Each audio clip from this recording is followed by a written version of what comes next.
एक बार नजर मार के देख तो लो कैसी लग रही। तो हमेशा की तरह बम लाग रही है।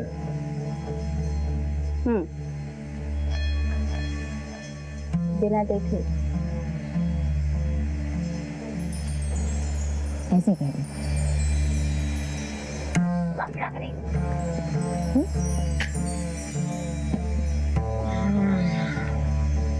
क्या बात है, आज बड़ा मूड में लाग रही है। कुछ चाहिए क्या तुझे?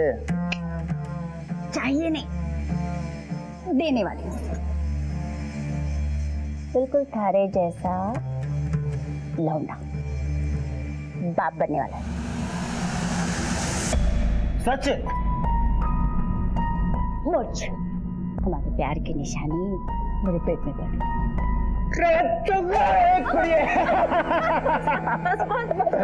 अरे खुश कर दिया। अब देखना और सबको पार्टी दूंगा। पहले तो गैंग वालों को लड्डू खिलाऊंगा। फोन करता हूँ अभी। बस बस जरा खुश मत हो अभी, धीरे बोलो। वैसे भी तुम्हारे बहुत सारे दुश्मन हैं, पिंटू पांडे। बात तो सही कह रही है तू।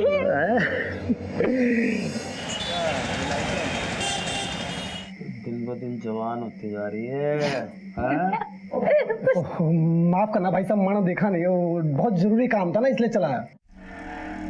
हमेशा भाई के हालचाल पूछने आते हो, कभी भाभी के भी पूछ लिया करो। ऐसा कुछ ना भाभी, बस थोड़ा काम में लगा रहता हूँ। काम बोल। भाई साहब वो गोकुल शास्त्री के गैंग वाले सुलह करना चाहते हैं। तारों के बाप को क्या मारा कि 2 दिन में औकात पता चल गई उनको? जी भाई साहब। औकात तो पता चलनी ही थी, उनके बच्चों को नया बाप जो चाहिए था, और तुमसे अच्छा बाप कहाँ से मिले? मेरे साथ रह के ना तो बड़ी समझदार होगी। चल भाई साइड नो।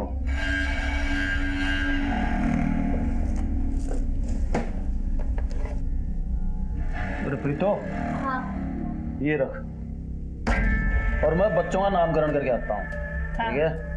जल्दी आना, राजमा चावल बना रही। बबन तू भी आ जाना। तो ठीक है, चल भाई।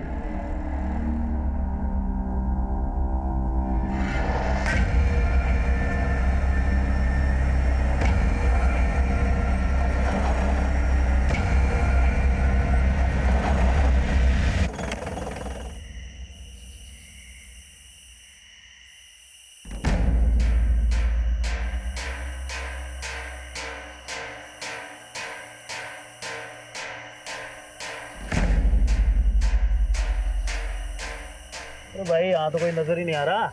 हाँ भाई साहब। कहाँ है तेरे गोकुल शास्त्री के आदमी? फोन लगा थाना को।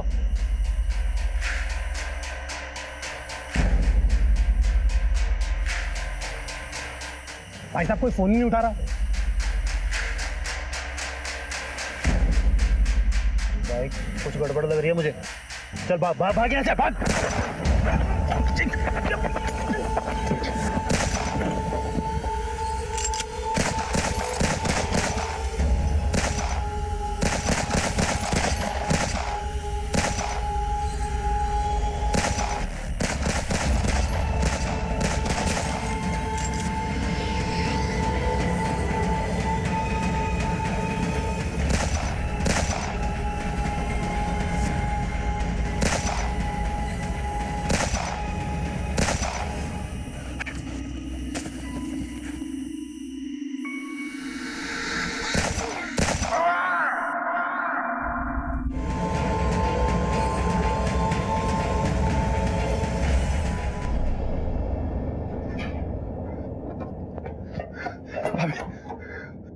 पुलिस ने पिंटू भाई को गोली मार दी।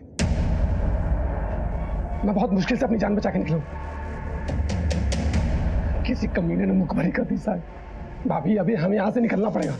गोकुल के गैंग वाले हमें हर जगह ढूंढ रहे हैं और पुलिस भी कभी भी यहाँ पहुंचती होगी।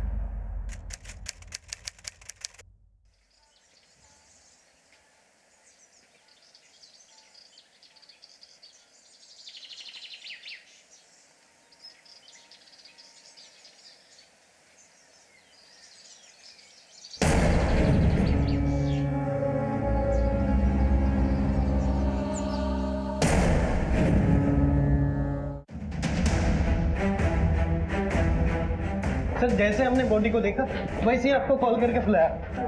साइड दीजिए, साइड दीजिए। सर, लड़की की उम्र कुछ 18 से 20 साल लगती है। सर पर गहरी चोट लगी है। किसी ने बहुत बेरहमी से मारा है सर।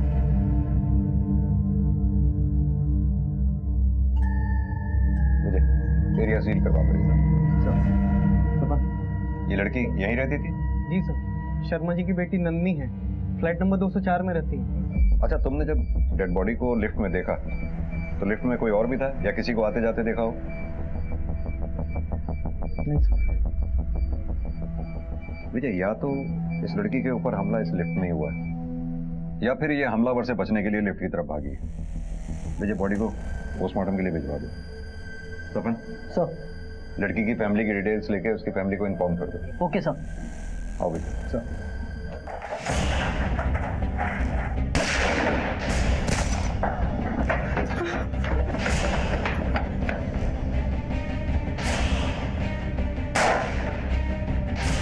तो भाभी चलो यहाँ से निकलना पड़ेगा।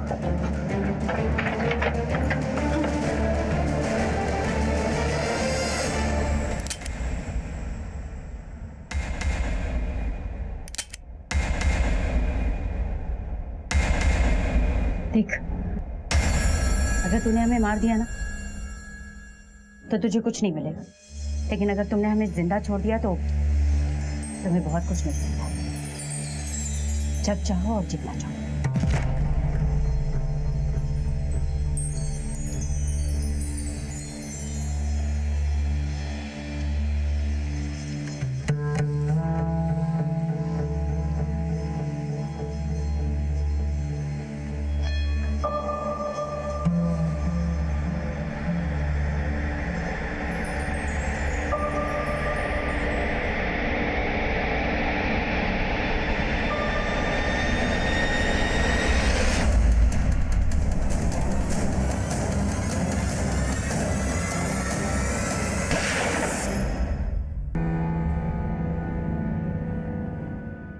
क्या हुआ ऐसे क्यों बोल रही? जान है तो जान।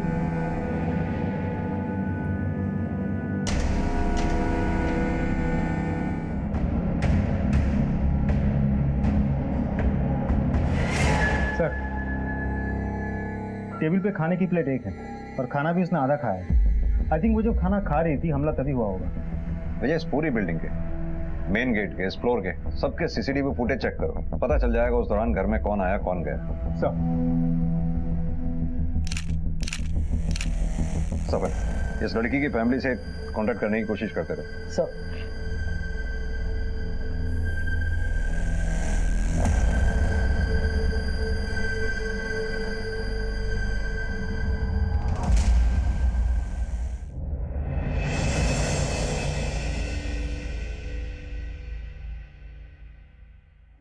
थैंक यू भाई।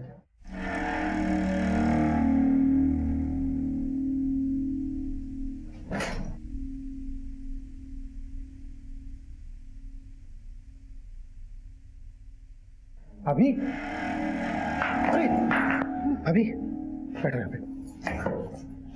भाभी, आपको घबराने की कोई जरूरत नहीं। जब तक मैं आपके साथ हूँ आपका कोई कुछ नहीं बिगाड़ पाएगा और मैं आपके साथ हमेशा रहूंगा। आप चिंता करना छोड़ दीजिए। सर, उनकी फैमिली में कोई शादी थी, इसलिए शर्मा जी और उनकी मिसेस 2 दिन पहले ही रोहतक निकल गए थे। आप कब से जानते हैं इनको? नंदनी जब 3 साल की थी तब शर्मा जी यहाँ पे शिफ्ट हुए थे। ये नंदिनी के पापा काम क्या करते? वो अकाउंटेंट है बिजली विभाग में। आप लोगों में से किसी ने नंदिनी के घर किसी को आते जाते देखा हो? नहीं सर। या नंदिनी की किसी से बात हुई हो? नहीं सर। सर, कल रात लगभग 10 बजे नन्नी मेरे घर आई थी।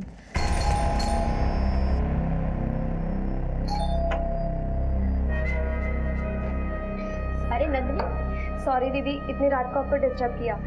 वो मेरे पास सुबह सैलेड के लिए खीरा नहीं है, अगर आपके पास है तो दे दीजिए ना प्लीज। हाँ, मैं लाती हूँ। सर, इतनी प्यारी और जोली नेचर की लड़की के साथ ऐसा कुछ हो सकता है? मुझे तो यकीन ही नहीं हो रहा है।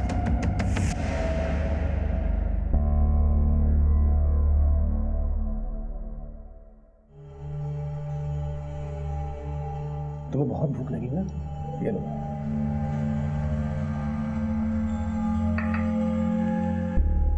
तो मेरा कितना ध्यान रखता है ना। अगर तू नहीं होता तो पता नहीं मेरा क्या होता। कुछ भी बोलती हो आप चुपचाप खाना खाइए, ठीक है? बबन,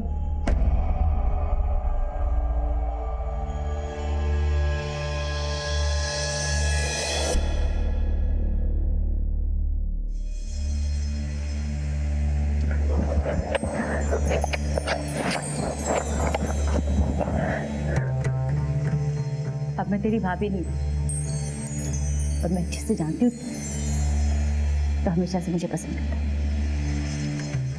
भाभी तो सिर्फ मजबूरी पे बोलता था, तेरे से तो मुझे हमेशा अपनी प्रीतो मानता था ना। क्या हुआ, इतना घबरा क्यों रहा? कभी मैं भी तुझे हमेशा से पसंद करती, पर कभी कभी कह नहीं पाई। लेकिन आज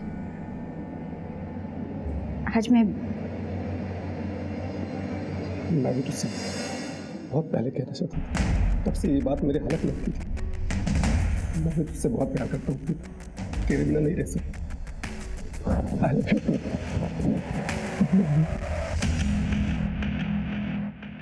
सर, नंदिनी के घर के फुटेज ये देखिए सर। ये फुटेज मैंने एक बार नहीं बल्कि कई बार बहुत ध्यान से चेक किया। रात भर नंदिनी के घर पे ना कोई आया ना गया। ऐसा कैसे हो सकता है विजय? कहीं ऐसा तो नहीं जिसे हम सीसीटीवी फुटेज में ढूंढ रहे हैं वो घर में किसी और रास्ते से अंदर घुसा हो, जैसे पाइप से चढ़ के या खिड़की के जरिए?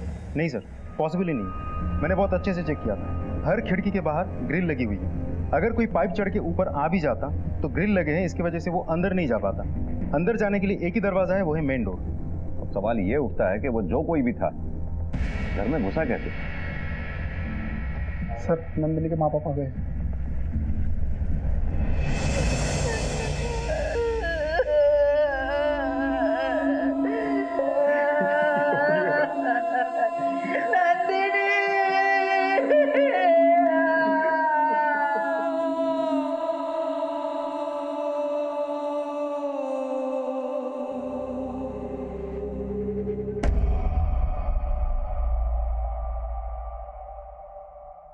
आप लोगों की किसी से कोई दुश्मनी है, झगड़ा या नंदिनी का? सीधे साधे लोग हैं हम सर। हम किसी से क्या बैर लेंगे और किसी को हमसे क्या दुश्मनी रखनी। देखिए, ऐसा भी तो हो सकता है कि नंदिनी जहाँ काम करती थी वहाँ किसी के साथ कोई झगड़ा हुआ हो। नहीं सर, ऐसा कुछ नहीं था। अभी 6 महीने पहले ही उसकी नौकरी लगी थी। पापा, पापा मिठाई खाओ। क्या होता है? अरे खाओ तो। मम्मा आप भी खाओ। आज से हमारी सारी प्रॉब्लम्स दूर हो जाएगी क्योंकि मुझे नौकरी मिल गई है। और वो भी पता है 2-4 हजार रुपए की नहीं, पूरे 50,000 रुपए की। आपकी बेटी काम कहाँ करती थी? आप लोग जा सकते हैं।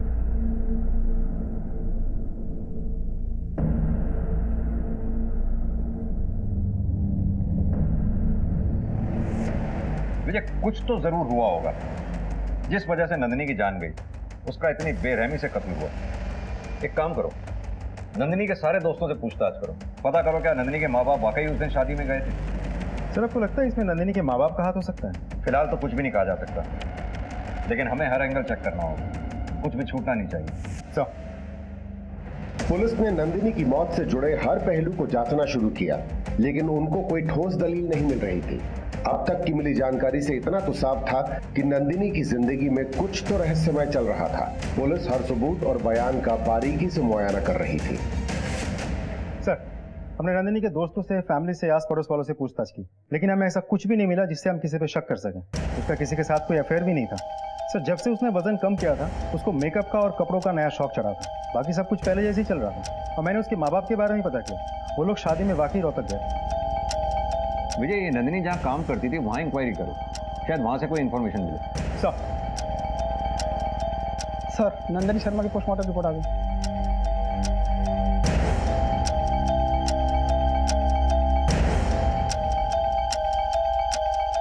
ये कैसे हो?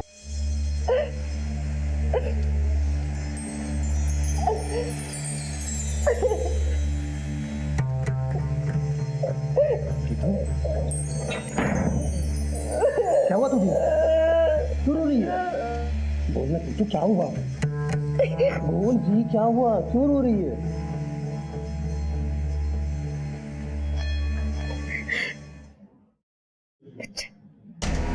अच्छा, तेरा बच्चा पड़ रहा है मेरे पेट में। क्या वो दिखाऊंगी मैं दुनिया को? किसी और की विधवा और किसी और का बच्चा पेट में लिए घूम रही हूँ। एक दिन तू भी मुझे छोड़ के चला जाएगा, ये सोच कर डर लगता है। देख मेरी बात सुन, मेरे पर भरोसा, मैं तुझे और अपने बच्चे को छोड़ के कहीं नहीं जाऊंगा। मैं हमेशा तेरे साथ रहूंगा, मैं हमेशा तेरे साथ रहूंगा।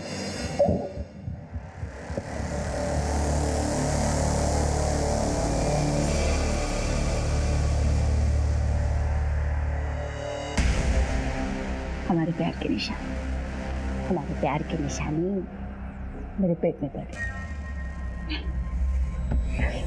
तो मेरी प्रीतो, क्या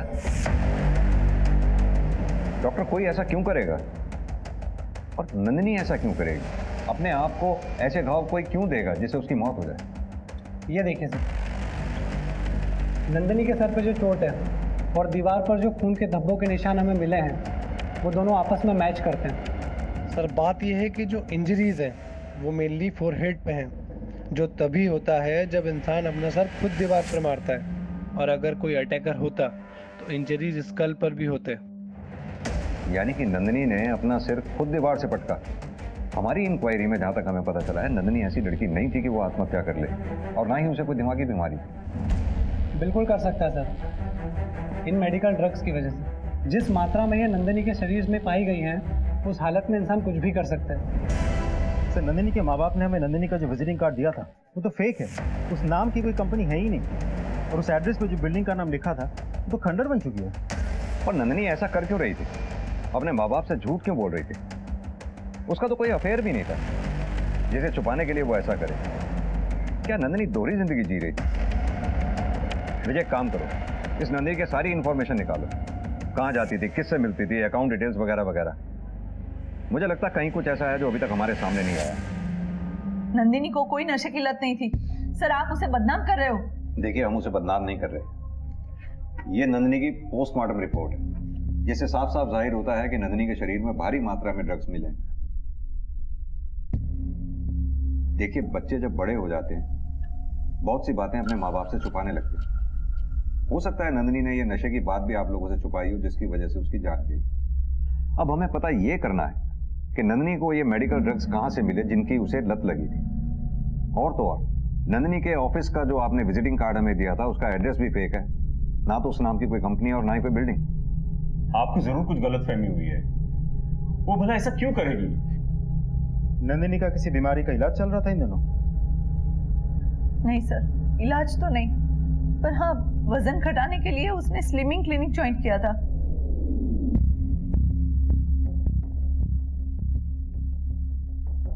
बारह किलो वजन कम होने के बाद 6 महीने पहले ही उसने वो छोड़ दिया।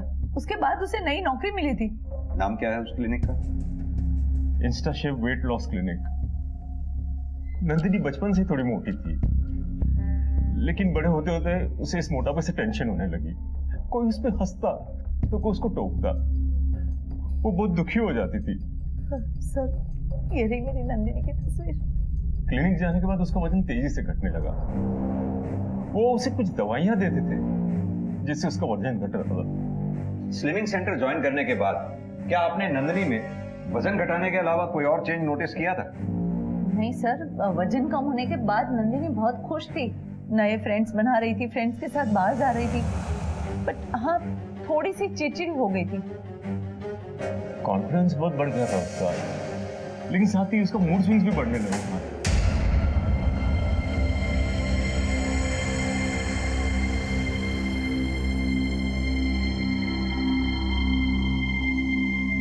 नंदिनी क्या बात है बेटा, चुपचाप बैठो अकेले यहाँ?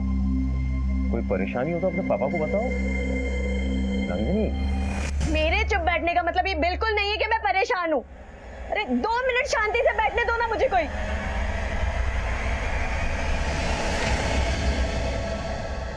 एक बात बताइए, नंदिनी का खर्चा कैसे चलता था?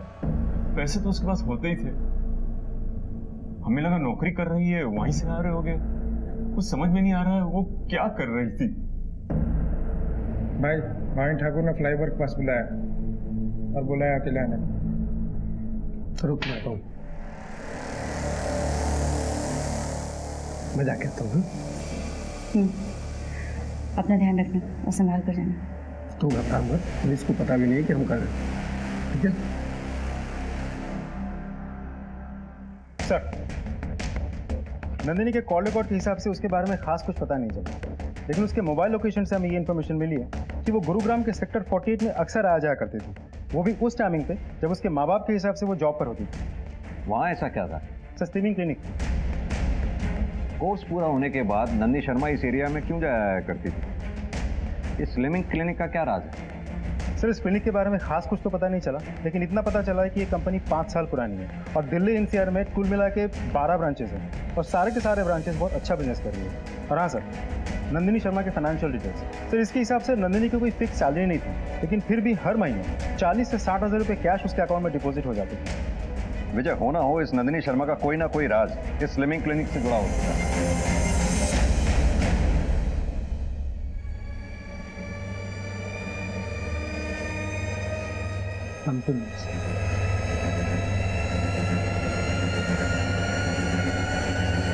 यस सर, अभी आपको किससे मिलना? यहाँ का मैनेजर कौन है? उनसे मिलना है। Okay, 1 second.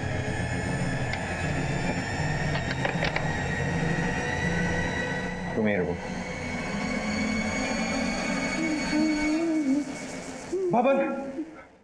बबन मारा गया। पुलिस ने हमें फंसाया था वहां पे। पुलिस यहाँ कभी भी आ सकती है, हमें तुरंत यहाँ से निकलना होगा।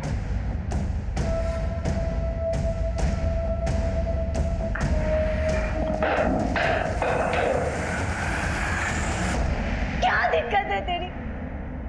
क्या चाहता है तू? क्यों मुझे चैन से नहीं जीने देता? जब भी खुश होती हूँ, जब भी कुछ अच्छा होता है, सब खत्म कर देता है। मुझे जीने का हक नहीं है क्या? क्यों मुझे चैन से नहीं जीने देता?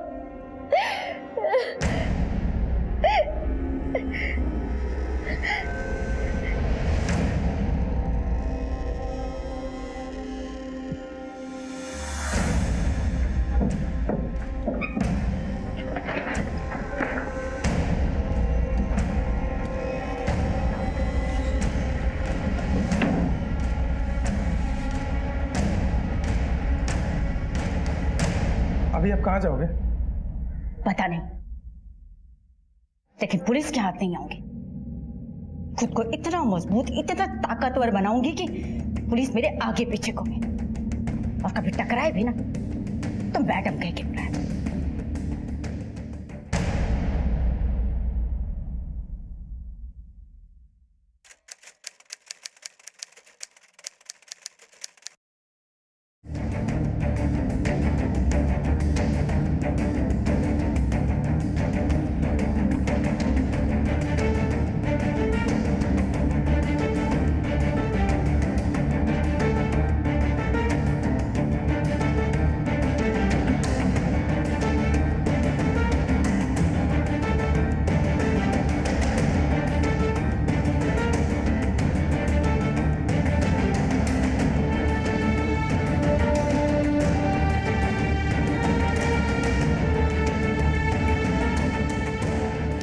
बुजुर्गों के लिए घर दान करके मैं उन पर कोई एहसान नहीं करता,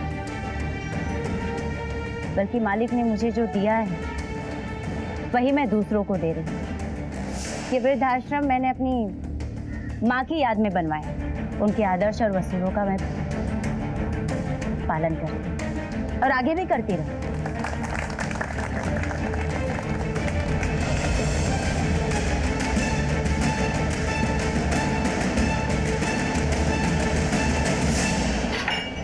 छठी अमन या पटियाला, हमारे प्यार की निशानी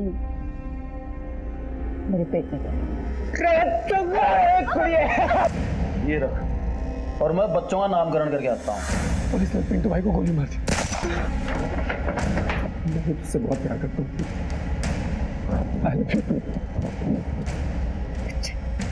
मेरा बच्चा पड़ रहा है मेरे पेट में। बबन मारा गया, पुलिस ने हमें फंसाया था वहां पे। पुलिस यहाँ कभी भी आ सकती है। पुलिस के हाथ नहीं आऊंगी। खुद को इतना मजबूत, इतना ताकतवर बनाऊंगी कि पुलिस मेरे आगे पीछे को। कल तक पुलिस से मुंह छुपाए फिर रही प्रीत आज इस मकाम तक कैसे पहुंची? उसका कद इतना बुलंद कैसे हो गया? नंदिनी की मौत की तफ्तीश कर रही पुलिस टीम ने अब एक नया पैंतरा आजमाया। अब इंतजार था किसी ठोस सबूत के हाथ लगने का। Hello sir, my self Priyanka Nath. How may I help you? हमें नंदिनी शर्मा के बारे में आपसे कुछ बात करनी थी। 6 महीने पहले पेशेंट थी वो आपकी। Please have a seat. जब नंदिनी के बारे में सुना तो बहुत बुरा लगा। मेरा तो दिल ही बैठ गया था जब मुझे पता चला। हमने तो उसके घर पे कंडोलेंस हैम्पर भी भेजा था। एक बात बताइए, वजन घटाने के लिए आप अपने पेशेंट्स को लाइसेंस पिल्स देते हैं? पिल्स? नहीं तो, हम तो उन्हें मल्टीविटामिन देते हैं। बल्कि ये पिल्स के तरीके तो हम उन्हें सजेस्ट भी नहीं करते, क्योंकि जितनी जल्दी इससे वेट लॉस होता है उतनी ही जल्दी वापस बढ़ता भी है। हम एकदम साइंटिफिक तरीके से ट्रीटमेंट करते हैं। आइए मैं आपको दिखाता हूँ।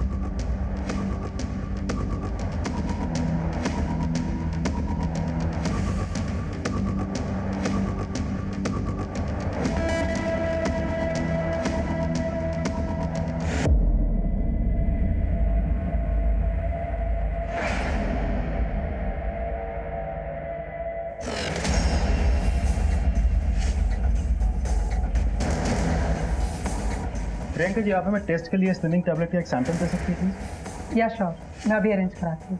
थैंक विजय, क्लिनिक से रिलेटेड ऐसी कोई भी चीज हमारे हाथ नहीं लगी जिससे यह साबित हो कि क्लिनिक में कुछ गड़बड़ थी। सर, नंदिनी के मोबाइल लोकेशन के हिसाब से वो गुरुग्राम के सेक्टर 48 में अक्सर जाती थी, और ये क्लिनिक भी तो सेक्टर 48 में है। लेकिन इससे यह तो साबित नहीं होता कि वो गुरुग्राम के सेक्टर 48 में क्लिनिक में ही जाती थी। ये भी तो हो सकता है वो सेक्टर 48 में अपने किसी दोस्त के यहाँ जाती है। रही बात पैसों की जो उसके अकाउंट में डिपॉजिट होते थे, हो सकता है वो ड्रग पेडलिंग से रिलेटेड हो, तभी उसने उस दौरान पार्टीज में आना जाना शुरू कर दिया था। विजय, काम करो, नंदिनी के सारे दोस्तों से पूछताछ करो। सर,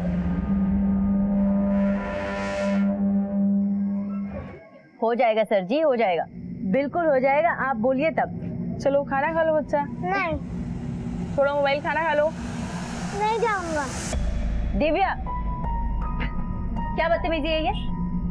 हाँ, दोबारा किसी लड़की या आंटी से ऐसे बात की ना तो खाल खींच लूंगी। सॉरी बोलो आंटी को। सॉरी। जाओ खाना खाने, जाओ।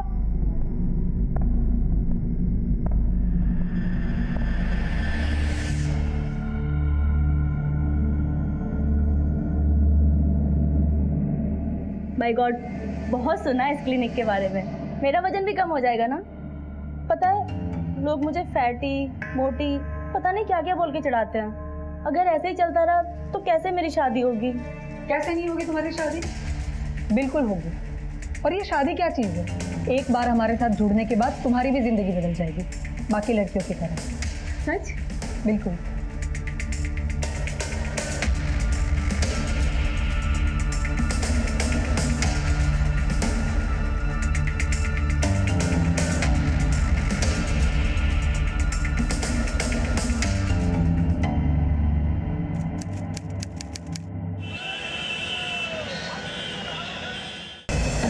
दरवाजा खोलो, खोलो, मुझे जाने दो, मुझे जाने दो, खोलो, प्लीज खोलो ना, खोलो,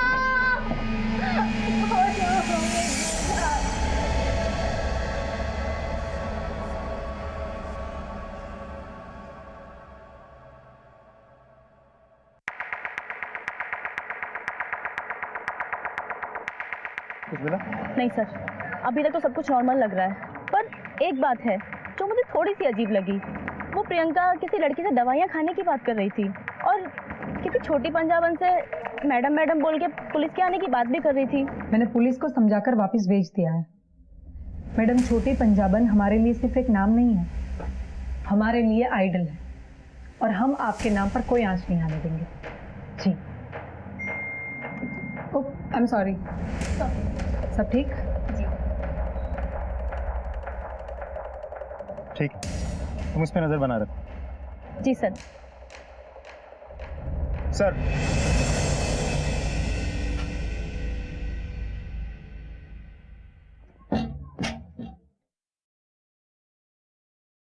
लो खाना खा लो।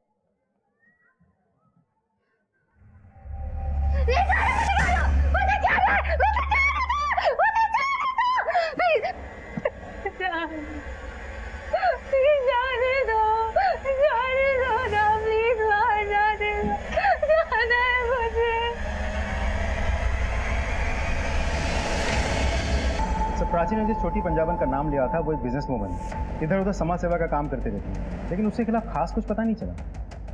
विजय, भूतों का भी पास्ट होता है, ये तो फिर भी एक इंसान है। इस छोटी पंजाबन का कोई तो बैकग्राउंड होगा।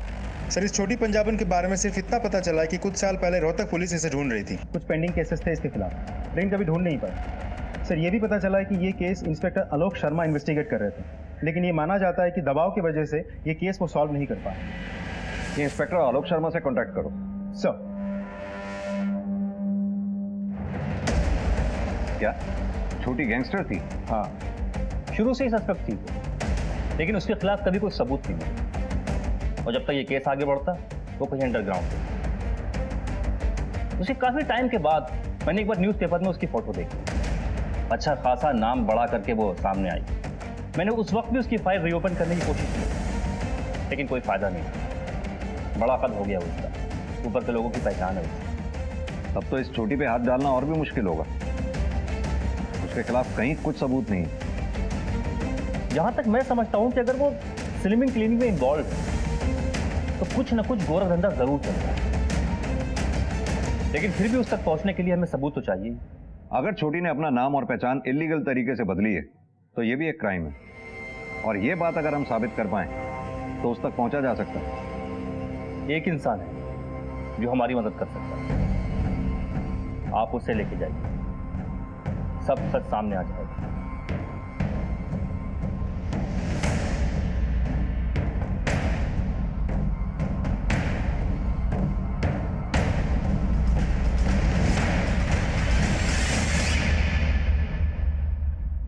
क्या हुआ, ऐसे कैसे गुस्से चले आ रहे हैं आप लोग? आपसे कुछ बात करनी थी। और मुझे कोई बात नहीं करनी? हमसे नहीं करनी, लेकिन इनसे तो करनी होगी।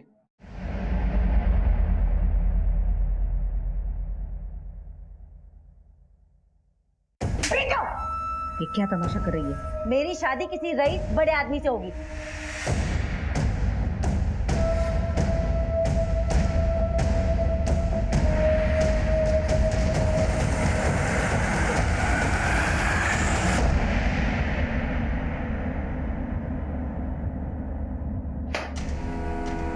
इतने साल गैंगस्टर बने रहने के बाद अचानक समाज सेविका बन गई। कमाल का हृदय परिवर्तन है, नहीं? पहले पिंटो के साथ, फिर बब्बन के साथ, फिर अचानक अंडरग्राउंड, अब इतने सालों बाद गुरुग्राम में समाज सेविका और बिजनेस वुमन बनकर बाहर आई। कहां से आया इतना पैसा? क्या गोरख धंधा चल रहा है उस स्लिमिंग क्लिनिक में? क्या लेना देना है तुम्हारा उससे? अगर मैं गैंगस्टर तो आप पुलिस वाले, आप लोग क्या है? क्लिनिक से जुड़ी एक लड़की ने अपनी जान ले ली है, उसके शरीर से हमें हेवी मात्रा में ड्रग्स मिले हैं। कुछ रोशनी डाल सकती है आप? क्लिनिक में 50 लड़कियां आती हैं सर, वो बाहर जाकर क्या गुल खिलाती है उससे मेरा क्या लेना देना? और रही बात आपके सवालों तो उसके जवाब देना ना तो मैं जरूरी समझती हूँ और ना ही वो मेरी मजबूरी है। लेकिन हमारे लिए जरूरी है, क्योंकि ये बात तुम बहुत अच्छी तरह से जानती हो कि हम अगर अपने पे आ गए तो सच उगलवा ही लेते हैं। 4 घंटे हैं तेरे पास सोचने के लिए, सोच लो, मर्जी से बोलोगी या आओ भगत करा के?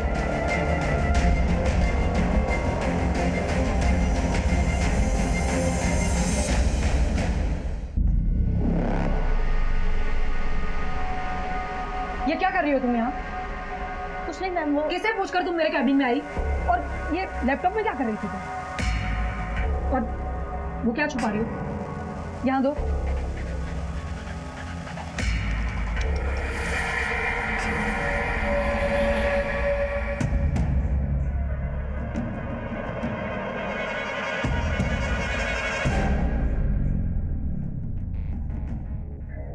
कि पुलिस वाले ना तो उस समय मेरा कुछ बिगाड़ पाए थे, ना अब बिगाड़ पाएंगे।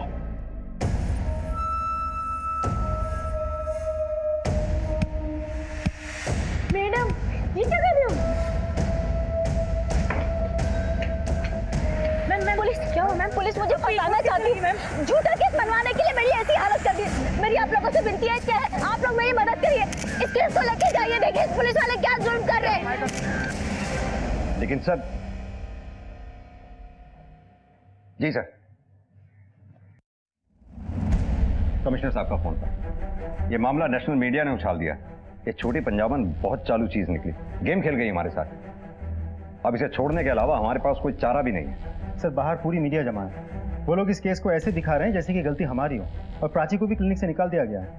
सर कुछ समझ में नहीं आ रहा है हम करें तो क्या करें। किसी के खिलाफ हमारे हाथ कोई सबूत नहीं है। अब नंदिनी की मौत का राज खुलेगा कैसे? मैडम मैंने ही आपको फ़ोन किया था। मेरी बेटी लापता थी, मैंने उसकी मिसिंग कंप्लेंट भी लिखवाई थी, लेकिन जब से मेरी बेटी वापस आई है अजीब सी हो गई है। वो हमेशा ड्रग्स के लिए परेशान रहती है। मैंने बहुत कोशिश की उसकी ड्रग्स की लत छुड़ाने की, लेकिन कोई फायदा नहीं हुआ। मेडिकल रिपोर्ट से पता चला है कि तुम्हारे ब्लड में कुछ ड्रग्स के ट्रेसेस पाए गए हैं, और तुम्हारे पापा का कहना है कि तुम्हारी ड्रग्स की लत छुड़वाने के लिए उन्होंने तुम्हें कमरे में बंद करके रखा था। क्या ये सच है? ये ड्रग्स की लत तुम्हें कैसे लगी? कौन देता था तुम्हें ये ड्रग्स?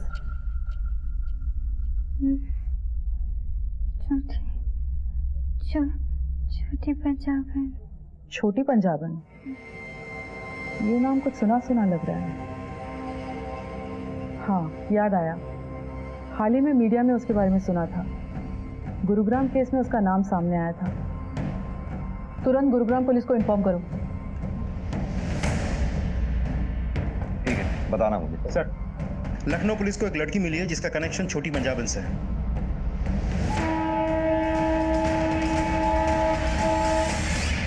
कुछ साल पहले मैं अपने बॉयफ्रेंड के साथ भाग गई थी, क्योंकि मुझे पता था पापा नहीं मानेंगे। उन्हें वो बिल्कुल पसंद नहीं था, और पापा सही भी थे मैम। वो मुझे भगा कर ले गया और मुझे छोटी पंजाबन को बेच दिया उसने मुझे एक कमरे में बंद करके रखा और मुझसे जबरदस्ती धंधा कराने लगी। क्या हुआ? अरे पगली तुझे मालूम नहीं, इस धंधे में ना पैसा ही पैसा है। दर्द होता है ना, चल ये कुछ दिन दवाई खा के काम चला ले, तो धीरे धीरे आदत हो जाएगी। ले ले ले। दवाई के नाम पे मुझे ड्रग्स की लत लगा दी। मैं बुरी तरह से फंस चुकी थी। दिन रात मैं वहाँ से बस भागने की प्लानिंग करती रहती थी, और जैसे ही मुझे वो मौका मिला मैं फौरन वहाँ से भाग के पापा के पास आ गई। लेकिन उस ड्रग्स की लत ने मेरा पीछा नहीं छोड़ा। स्वाति, इस छोटी पंजाबन के गले का फांसी का फंदा तैयार करने का समय आ गया है।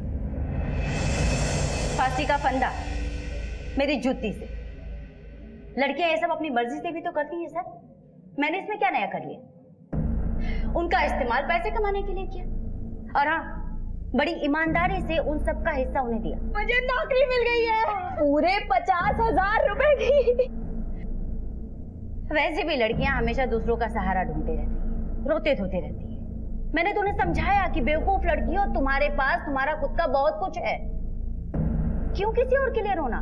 और इस मिशन में तू नंदनी, रितु और न जाने ऐसी कितनी लड़कियों की खरीद फरोख्त की, उन्हें नशे की आदत डाली ताकि तेरे और दलालों के चुंगल में फंसी रहे। धंधा कोई भी हो सकता, खरीदना बेचना तो पड़ता ही। और नंदिनी ने भी कुछ कम पैसे नहीं बनाए। जब नहीं झेल पाई तो मर गई। मैंने थोड़ी ना मारा उसे। कितनी लड़कियों की जिंदगी बर्बाद कर दी है तुमने, इस बात का एहसास है तुम्हें? मैंने किसी के साथ जोर जबरदस्ती नहीं की सर। और मैंने नया क्या किया है? अब माल की डिमांड आएगी तो पूरी तो करनी पड़ेगी ना। किसी को 16 की चाहिए तो 30 की तो नहीं दे सकती ना सर। अब जिस फ्लो से अब तक इतनी बातें कही हैं, उसी फ्लो में सच भी बोल दे, वरना इसका हाथ अगर अपने फ्लो में चला तो कोई भी ड्रग तेरा दर्द कम नहीं कर पाएगी। पिंटू की डायरी से मुझे बहुत से बड़े बड़े नेताओं और बिजनेसमैन के बहुत सारे छिपे हुए राज। मैंने उन्हें धमकाकर अपने लिए एक नया नाम और पैसा इकट्ठा किया। जगह जगह पर मेरी क्लिनिक चलती है सर। बहुत सी लड़कियां आती जाती हैं, उनमें से मुझे जो पसंद आती थी लगता था कि अच्छी है, अच्छे पैसे मिलेंगे। उन्हें लालच देकर मैं अपने धंधे में ले लेती थी। और यकीन मानिए सर, उसके लिए मुझे बहुत ज्यादा मेहनत नहीं करनी पड़ती थी। बहुत सी तो ऐसे ही रोते धोते आ जाती थी खुद ही। अच्छा हुआ तूने खुद सच बोल दिया। अब तेरे उन्हीं आकाओं को तेरे साथ यहीं सलाखों के पीछे बंद करेंगे।